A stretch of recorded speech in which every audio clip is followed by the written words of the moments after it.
If you concentrate solely on your career, you can get a long way in your career. And I would say that that's a strategy that a minority of men preferentially do.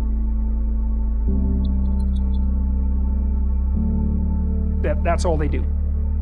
They work like 70, 80 hours a week. They go flat out on their career. They're staking everything on the small probability of exceptional status in a narrow domain. But it's hard on them. They don't have a life. It's very difficult for them to have a family. It may be that that unidimensionality is the price you have to pay to be exceptional at one thing. Right? Because if you're going to be something like a genius level mathematician, and you want to do that or a scientist, say, it's like you're in your lab all the time, you're working 70 hours a week or 80 hours a week, you're smart, you're dedicated, you're unidimensional, and that's how you get to beat all the other people who are doing that. It's the only way. But the problem is you don't get a life. Now, if you love being a scientist and you have that kind of focus of mind, well, first of all, you're a rare person, and second, you're going to pay for it. But fine, more power to you. But it's a risky business to do that. You sacrifice a lot for it, you know. And I would say most often, if you're speaking about having a healthy life, that isn't what you do. You spread yourself out more. So, you know, you have a family, you have some things that you do outside of work that are meaningful to you and useful.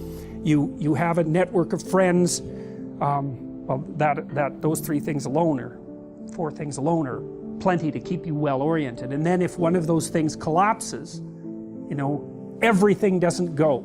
Now, the price you pay for that is the more you strive to optimize that balance, the less likely you are to be fantastically successful at any single one of them. But you might have a very, you know, if you consider your life as a whole, that might be a winning strategy. One of the things Carl Jung said, I really liked this. He thought that men went after perfection and women went after wholeness. So they're different value, they're different, there's something different at the top of the value hierarchy.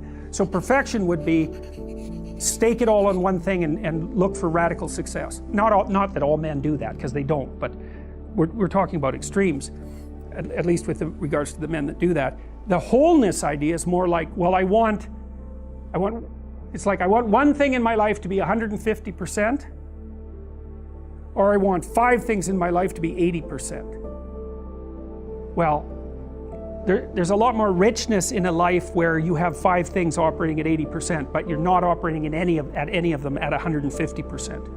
So, and I really believe this because I've watched men and women go through their careers now for a long period of time, and one of the things that, there's lots of things that produce this, but one of the things that I've noticed is that mostly women in their 30s bail out of unidimensional careers.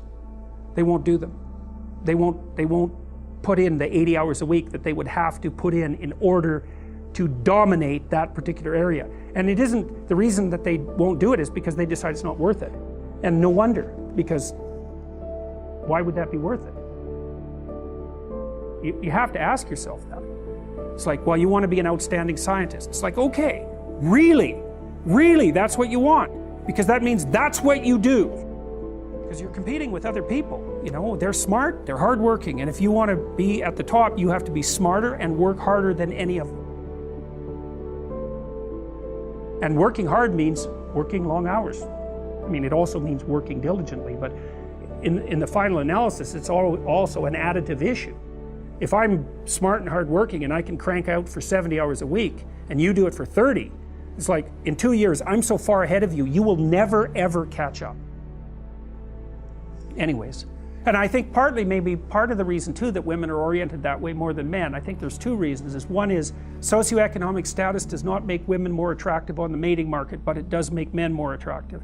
And the second is women's time frame is compressed, right? Because guys can always say, well, I'll have kids later, and they can say that till they're like 80. Whereas women, it's like, no way, man, you got to get it together by the time you're, let's say 40, but really probably by 35, but definitely by 40, because otherwise it ain't happening. And that's bloody dreadful. Like, the most unhappy people you ever see, no. No. One of the common routes to extreme unhappiness is to want children and not have them. I wouldn't recommend that.